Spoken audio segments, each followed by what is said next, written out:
Goeiemôre gemeente. Mag en 'n geseënde Kersfees aan elkeen van julle. Besondere welkom aan ons besoekers vanoggend, welkom aan ons gemeente. En vandag vier ons Kersfees. Ons vier Immanuel, God by ons. Dis nie 'n God wat wegbly nie, dis 'n God wat in hierdie wêreld ingekom het. 'n God wat naby kom. En soos die engele en die herders van daardie tyd, gee ons vandag ook eer aan God in die hoogste hemel. Vandag gaan ons baie sing, soos mense wat iets het om te vier vandag. En ons hoop regtig vanoggend dat hierdie erediens vir elkeen van julle 'n plek kan wees waar jy welkom voel. Waar jy kan asemhaal, waar jy kan hoor die goeie nuus wat vir almal gekom het. Welkom, ons is bly jy's hier. Kom ons staan en dan gaan ons hierdie diens begin met die heerlikste Kersliedere. Ons steek vanoggend die Christuskers aan, om ons te herinner dat die lig van die wêreld daardie eerste Kersnag gebore is. Nou mag julle die gedeeltjie sê. Die groot lig gesien, oor die wat in die donker land was, het 'n lig geskyn. Vir ons is 'n seun gegee. Hy sal heers en hy sal genoem word Wonderbare Rots, Magtige God, Ewige Vader, Vredevors. Sy naam is ook Immanuel, omdat hier by ons kom bly. Liefdevolle Vader, dankie vir hierdie nag en vir alles wat dit voorstel. Dankie vir die hoop wat U ons skenk. Vir die vrede wat U gee. Vir die vreugde wat U vir ons gee. En vir die liefde wat U oor ons uitstort. Maar ons eer U bo alles vir Jesus, die woord wat vlees geword het, die lig wat in die duisternis skyn. Gemeente, mag sy lig ook vandag oor elkeen van julle skyn. Mag dit ons harte verlig en mag dit vir ons die pad vorentoe wys. Amen. Julle kan so bly sit, ons gaan nog so 'n paar liedere sing. Here, ons dankie vir hierdie Kersdag, vir die lig, vir die sang en vir die vreugde, om vanoggend hier saam te kan wees. En Here, ons bid dat U die Gees onder ons sal stuur, sodat ons met oop ore mag luister, en met oop harte mag ontvang.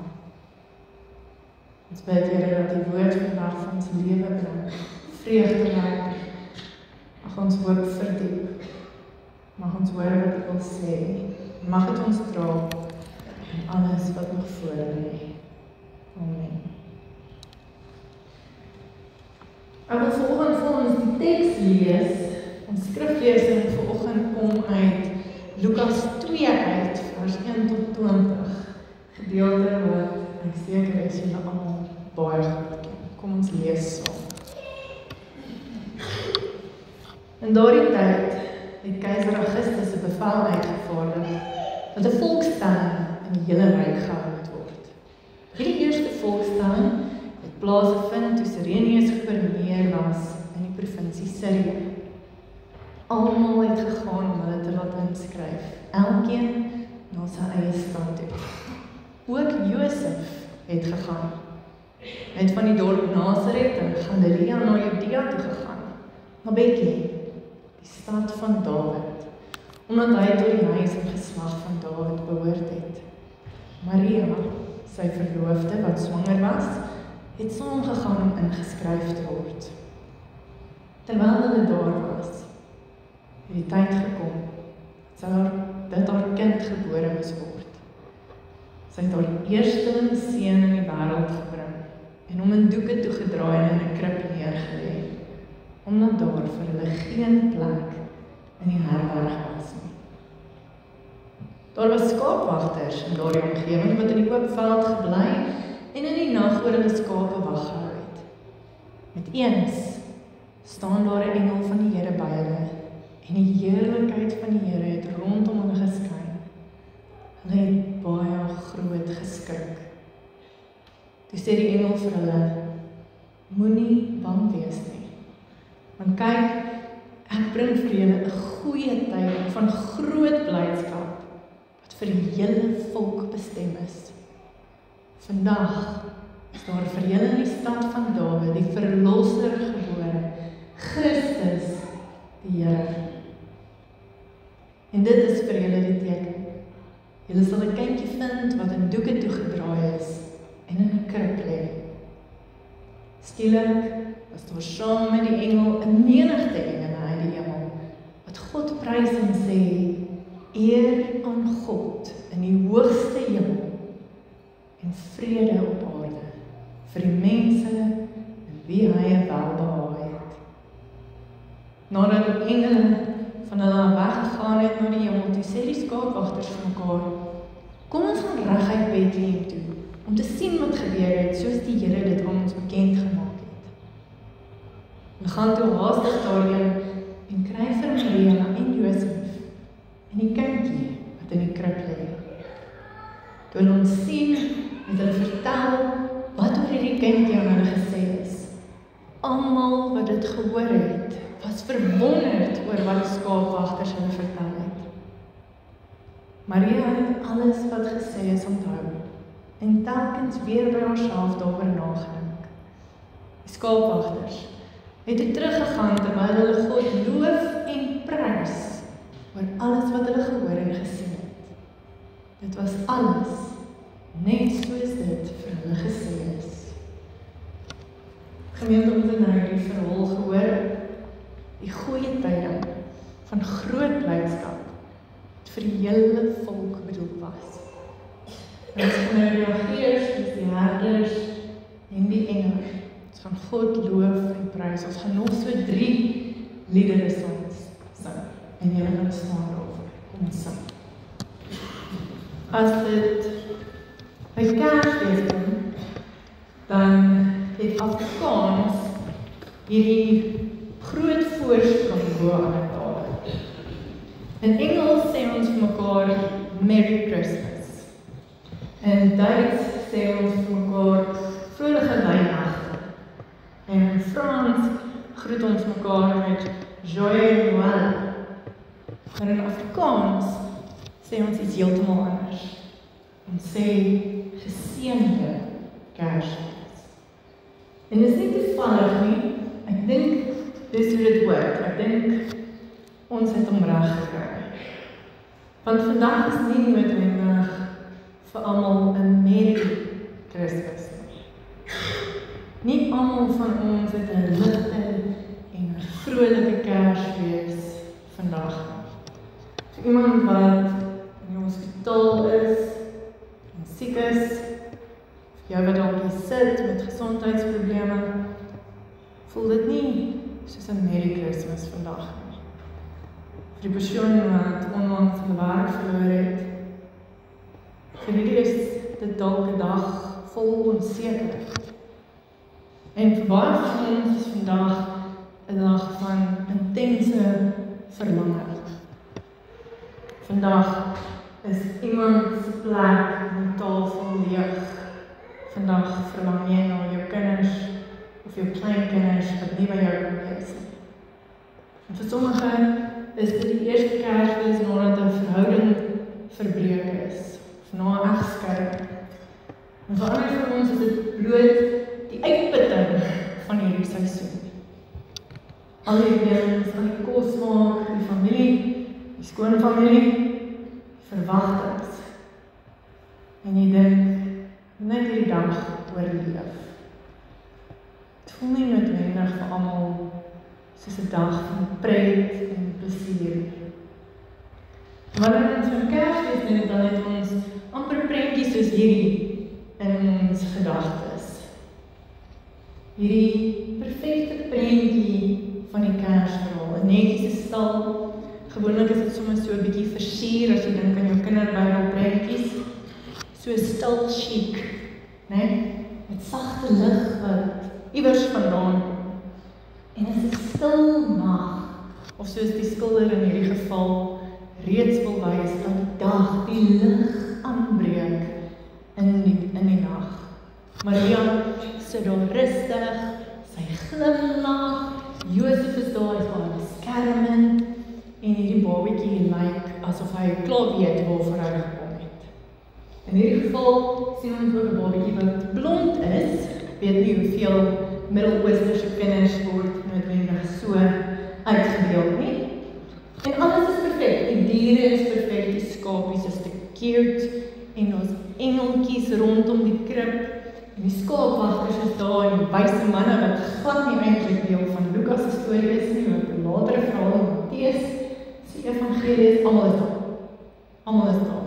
Ek dink net so 'n bietjie verder in die skildery af is waarskynlik die drummerboy ook daar.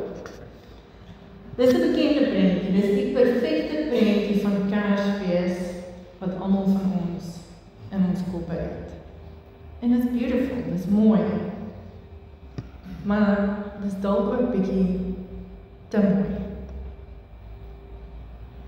En dalk is dit die rede dat ons het regtig meer erns maak met die Kersverhaal. En dit voel so bietjie soos 'n sprokiesfilm.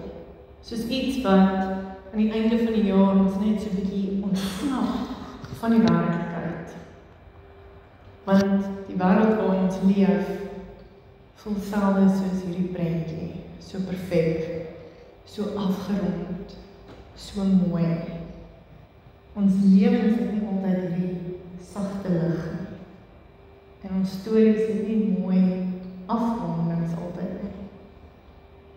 So miskien moet ons so 'n bietjie eerliker wees oor hierdie prentjie. Sien, want elke vrou wat die kind wat al geboorte gegee het, sal weet dat as jy 'n baba in die veld of in 'n skuiling moet geboorte aangee sonder 'n epiduraal, gaan jy nie so lyk na die tyd en jy gaan nie so gelukkig wees. En hierdie prentjie mislei ons ook die liedere wat ons sing, ons is so gekondisioneer daarmee dat dit in 'n stal was. Maar die Bybel praat nooit van 'n stal nie. Ons weet nie waar Jesus gebore is nie. Al wat ons weet, is dat dit nie in 'n herberg was nie.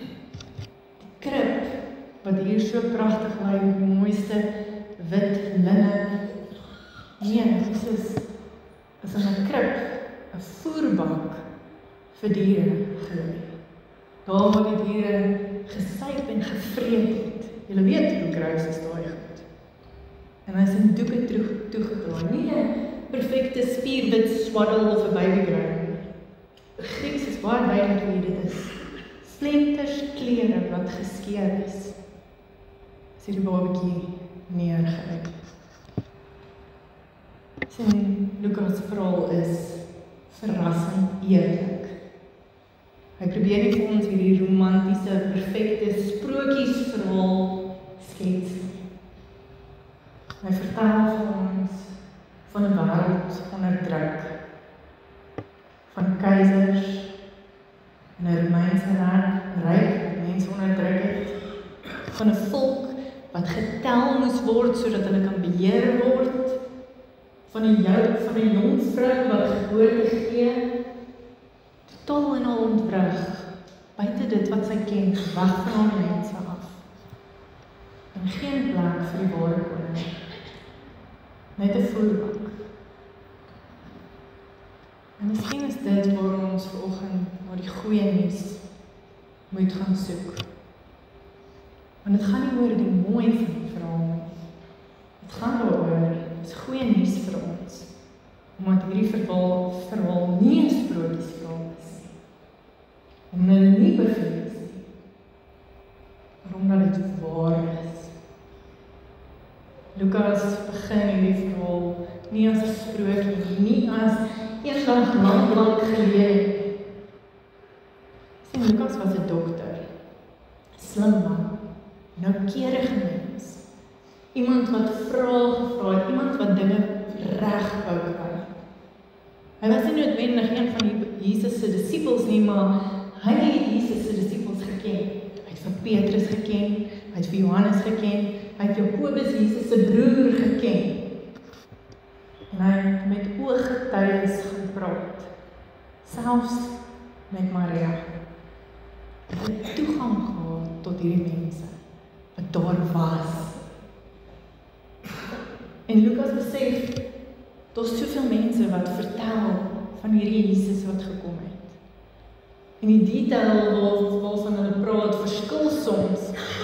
En Lukas doen iets besonders, hy sê, ek wil dit reg kry, ek wil hê dat dit moet waar wees. En Lukas begin sy evangelie so in Lukas 1. Geagte Theophilus, daar is baie wat onderneem het om 'n verhaal te skryf van die dinge wat onder ons gebeur het. Hulle het dit opgeteken soos dit aan ons oorgelewer is deur die mense wat van die begin af ooggetuies en dienaars van die woord was. Met ander woorde, hy skryf en hy sê, hierdie dinge het onder ons gebeur. Nie lank terug nie eeue later nie, terwyl die ooggetuies nog gelewe het. En dan sê Lukas, daarom het ek dit ook goed gedink om selfs alles, stap vir stap, van vooraf te ondersoek, en die verhaal noukeurig, in die regte volgorde vir u neer te skryf. So kan nie te wete kom, dat hierdie dinge waaroor u onderrig is, heeltemal betroubaar is. Nie sodat jy hoop dit kan waar wees nie.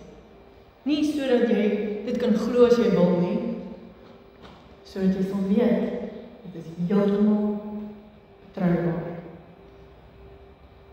En dan doen Lukas iets wat sprokies nooit doen nie. Hy vestig hierdie verhaal in die geskiedenis. Hy noem vir ons die name. Hy noem die keisers en die gouverneurs. Hy praat van 'n sensus en gaan Google dit. Jy kan gaan Google. Dit is werklik gebeur in hierdie werklike tyd. Hy plaas hierdie verhaal in 'n spesifieke oomblik van die geskiedenis wat nagespoor kan word.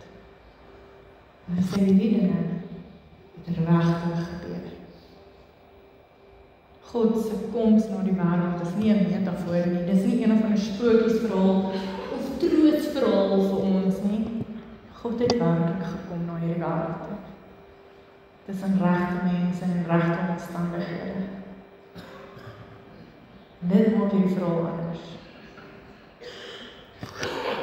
Lukas begin sy Kersverhaal eintlik nie in Lukas 2 nie, maar met 'n egpaar. 'n Egpaar wat nie kinders kon kry nie. Daar word vir ons gesê, Elisabeth was onvrugbaar. En ons lees van Elisabeth en Sagaria, wat kinderloos is, en in daai wêreld was dit soos 'n doodsvonnis gewees, want mense het na jou gekyk, en as jy nie kinders gehad het, en God het jou gestraf vir iets, wat jy in jou lewe gedoen het, of wat jou ouers gedoen het, of jou grootouers gedoen het.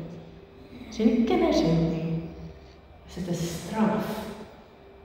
Dis wat hulle geglo het in daardie tyd. En dan kom daar 'n engel na Sagaria toe en sê, God het nie van jou vergeet nie. Hulle gaan 'n seun kry.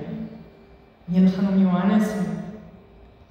Julle staan glad nie buite God se genade nie. Julle seun gaan die pad voorberei vir die een wat kom.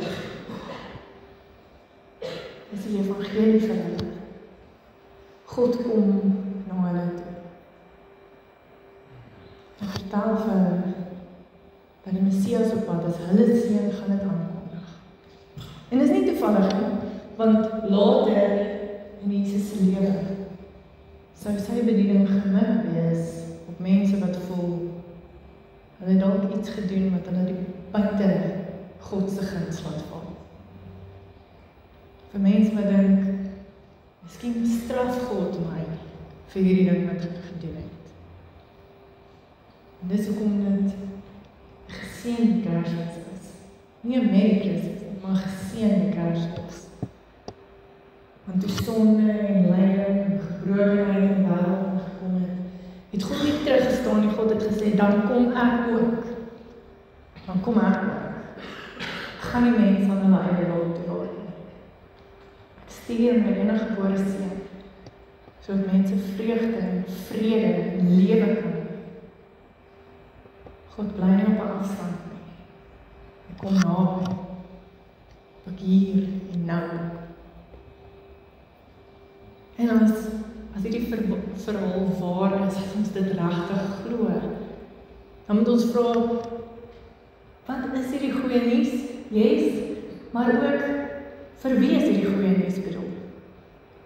En Lukas verras ons weer met sy antwoord. Want die eerste mense wat die goeie nuus hoor, is nie konings of priesters of hierdie supergelowiges nie. Dis mense sonder enige status. Dis skaapwagters. Buitestanders. Letterlik en figuurlik. En jy sien, skaapwagters was glad nie gerespekteerde mense en hulle het geen aansien gehad nie. Hulle is dikwels as totaal en al onbetroubaar beskou. Daar was stories dat hulle mense aangerand het, stories dat hulle diewe was. Hulle was buite die dorp, daar moes hulle bly, glad nie in die dorp gekom nie. Hulle was ook buite die stelsel. Want hulle is as onrein beskou. Jy sien, in daardie tyd het hulle geglo dat as jy met diere velle werk, selfs as jy net met jou hande werk, as jy al klaar laer klas, maar as jy met diere velle werk, met dooie dinge werk, as jy totaal en al onrein, jy mag nie in die tempel gaan nie. Jy mag nie vir God gaan bid nie, jy mag nie offers bring nie. Skaapwagters het die hele tyd met dierevelle en dooie dinge gewerk. Hulle het die skape groot gemaak. En dan het hulle hierdie skape geneem na die ryk mense toe, na die mense wat dit kon bekostig, en hierdie mense die skape gevat en offers gebring in die tempel, om seker te maak hulle is reg met God. Maar die skaapwagters moes buite bly. Hulle was nodig, maar hulle was nie welkom nie. En is juist hulle wat God kies om die eerste hoorders te wees van die goeie nuus. Nie mense wat alles reg kry nie, mense wat buite staan. Dis vir hulle wat die hemel oopgaan.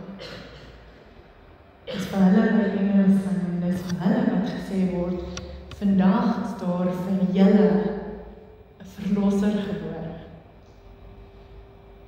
Die engele sê nie vir hulle, hey, ons 'n verlosser gebore, maar ryk julle self eers reg. Kry jou lewe agter mekaar. Hier is vir jou 'n lys reëls. Die engele sê net, kom kyk. En die skaapwagters gaan, net soos hulle is. Hulle stink na skaap, hulle het vuil klere, dalk so 'n bietjie onseker, en dan vind hulle die kindjie in die krib, soos dit vir hulle gesê is. Vind hom nie in 'n paleis nie, vind hom nie met mag nie. Hulle vind 'n weerlose bord in 'n krib. Dit is goeie nuus. Want later in Jesus se lewe sou hulle sien dat hy nie gekom het vir mense wat alles reg kry nie. Hy het gekom vir mense wat voel hulle pas dalk nie in nie. Hulle staan 'n bietjie buite. Vir mense wat moeg is, vir mense wat voel die kerk is just too much. Ek pas nie in nie. Ek het seer gekry in die kerk. En daarom sê die engel vir hulle, moenie bang wees nie. Ek bring vir julle goeie nuus van groot blydskap vir die hele volk, vir al die mense. Al die mense. Dit beteken dan ook dat hierdie goeie nuus ook vir my en vir jou is. Ook vir ons wat voel, yes, maar die lewe het so 'n bietjie skeef geloop. Ek dink nie ons goed genoeg nie. Miskien is ek nie meer in God se guns nie. Ook vir ons wat voel vandag, is Kersfees dalk nie perfek nie. Maar dit is geseënd, omdat God gekom het. En miskien is dit wat 'n geseënde Kersfees vandag vir ons alkeen gaan beteken. Nie dat alles reg is nie dat alles mooi uitwerk nie omdat almal vandag kan lag en sing, saam op die tafel kan sit nie. Geseënde Kersfees beteken nie die lewe is perfek nie. Beteken God het gekom. Hy het nie gewag dat die wêreld beter word, of dat mense se lewens perfek moet wees nie, of gewag dat daar 'n plek is vir hom. Hy het gekom in die nag, in die donker. 'n wêreld vol korrupsie, en magsmisbruik en onderdrukking, waar mense buitestanders, moe mense, onsekere mense wat voel hulle pas nie in. Die skaapwagters bly natuurlik nie daar by die krib staan nie. Nie omdat hulle skielik beter mense is nie omdat hulle nou alles verstaan nie, maar omdat hulle iets gesien het wat alles verander. 'n God wat naby kom, 'n God wat nie uitsluit nie, 'n God wat red. Want God stuur nie vir ons met Kersfees nog 'n tweede kans, 'n nuwe stel reëls, nuwe gebooie. Nee, God stuur vir ons presies wat ons nodig het. Verlossing. Vandag is daar vir julle 'n verlosser gebore. Christus die Here. Vir julle volk. Vir almal. Vir die wêreld. Vir jou, vir wie die wêreld dalk donker voel. Vir jou wat voel asof alles in jou stikkend en swart is. Vir jou wat voel jy staan buite God se genade. Vir jou wat so 'n bietjie ontuis voel vanoggend hier in die kerkgebou. Vir jou wat voel asof jy nie pas nie. Asof daar niemand is wat jou raak sien nie. Ook vir jou het God gekom. God is hier. Ook vandag. Ook vir jou. En daarom is dit 'n geseënde Kersfees. Amen. Kom ons bid. Here ons God, Immanuel, God met ons. Here ons dankie dat U nie gewag het vir die perfekte wêreld nie. Dat U gekom het na 'n stikkende wêreld toe. 'n tyd waar mense beheer word. Waar mense sonder 'n plek, sonder sekerheid en sonder status. Dankie dat U nie net gekom het vir hulle wat dit reg kry nie, maar ook vir die wat dit nie reg kry nie. Wat so 'n bietjie soos 'n buitestander voel en moeg voel en onseker voel. En vandag nie weet of hulle genoeg gedoen het, of genoeg het om te bring nie. Dankie dat U nie vir ons 'n lys gestuur het nie. Nie nog reëls nie, maar 'n verlosser. En Here, ons bring vandag al ons onvolmaaktheid, ons verlang, ons moegheid, ons vreugde, ons gemengde harte, ons dankbaarheid en ons bid. Bly by ons. Wees Immanuel, God met ons. En laat hierdie Kersfees vir ons 'n geseënde Kersfees wees. Here, nie omdat alles reg is nie, omdat U gekom het en omdat U by ons is. Ons bid dit in daardie kindjie, daardie koning van ons se naam. Amen. Gemeente, ek gaan 'n geleentheid gee vir inneem van die dankoffers en volgens se dankoffers gaan vir Bybelverspreiding. Omdat hierdie goeie nuus vertel moes word en ook omdat dit steeds vertel moet word, sodat mense kan weet God het gekom oor vir hulle.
Mag die lig wat in die donker gebore is, ook vandag vrede skyn.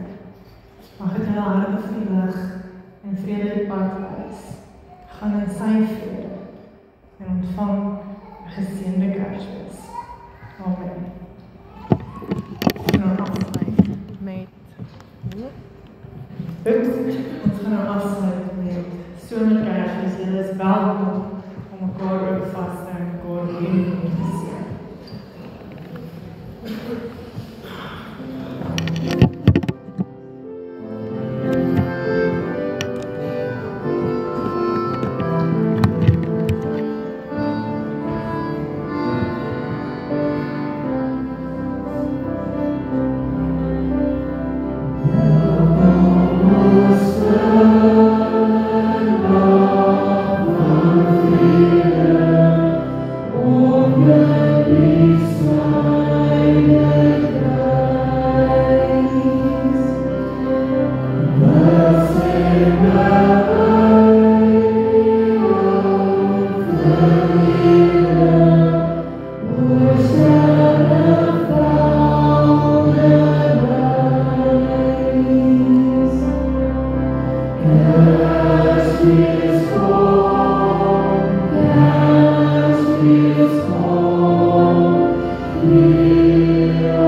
onze